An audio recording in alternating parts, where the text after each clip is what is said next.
Hello everyone, সবাই কেমন আছেন? আপনাদের দিনকাল কেমন যাচ্ছে? আমাদের এখানে এখন স্প্রিং চলতেছে। সাধারণত এই টাইমে গাছে ফুল ধরে। গাছগুলো দেখতে অনেক সুন্দর লাগে। আমার জানালার পাশে গাছটা দেখতে অনেক সুন্দর লাগে। তো আমি এখানে বসে নাস্তা করি, মাঝে মধ্যে আবার চাও খাই। মিষ্টি আলু সিদ্ধ করছি আর পরোটা আর চিকেন দিয়ে আমি নাস্তাটা করবো আজকে। আমি আসলে এই কয়দিন চা কম খাচ্ছি, আজকে খাইতে ইচ্ছে করতেছে তো একটু হাফ কাপ খাবো। কেন চা কম খাচ্ছি এটা আমি নেক্সট ভিডিওতে আপনাদেরকে বলবো। আর চায়ের সাথে তো টা লাগেই, বিস্কুট বা কিছু একটা লাগবে। আপনারা চায়ের সাথে কি খাইতে পছন্দ করেন আমাকে জানাবেন। আমার না চা এমনি খাইতে ইচ্ছা করে না, চায়ের সাথে আমার কিছু না কিছু লাগবেই। বিস্কুট বলেন, কেক বলেন, কিছু একটা লাগবেই মাস্ট। কারণ চা এমনি খাইলে কেমন জানি মনে হয় যে চাটা মানে তৃপ্তিটা পাই না।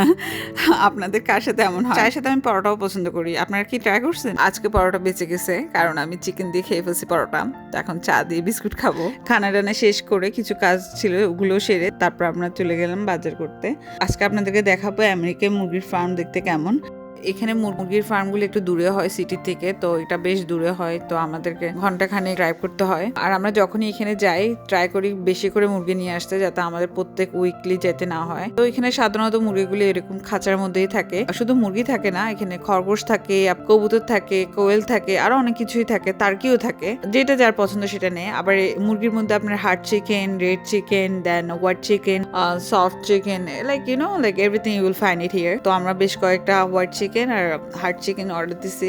অর্ডার দেওয়ার পরে ওরা আপনাকে একটা টিকিট দিবে, আপনি জাস্ট বসে থাকবেন, ওরা ক্লিন সবকিছু করে তারপরে আপনার অর্ডারটা আপনাকে দিয়ে দিবে। এটা সুন্দর একটা নিয়ম।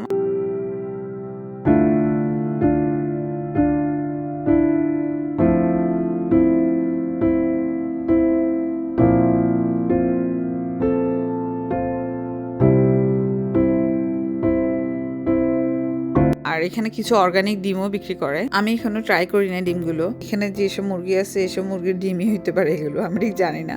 এসব অর্গানিক ডিমের দাম আরো বেশি হয় রেগুলার দোকানের থেকে।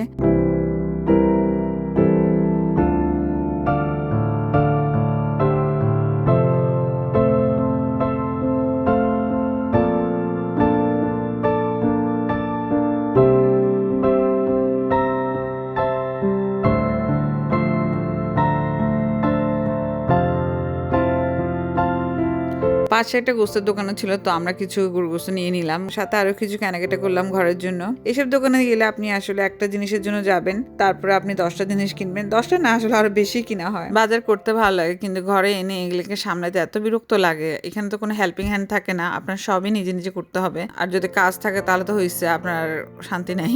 আলহামদুলিল্লাহ আমার হাজবেন্ড আমাকে অনেক হেল্প করছে, ও মুরগি কিনে দিচ্ছে, তারপর অনেক কিছু অর্গানাইজ করতেও হেল্প করছে। তো আমার না মুরগি থেকে গরু গোস্ত বেশি ভালো লাগে। আমি তাড়াতাড়ি করে গরু গোস্তটা ধুয়ে বসাই দিছি। আমার মনে হয় গোস্তটা যখন ফ্রেশ থাকে তখন খাইতে একটু বেশি মজা লাগে।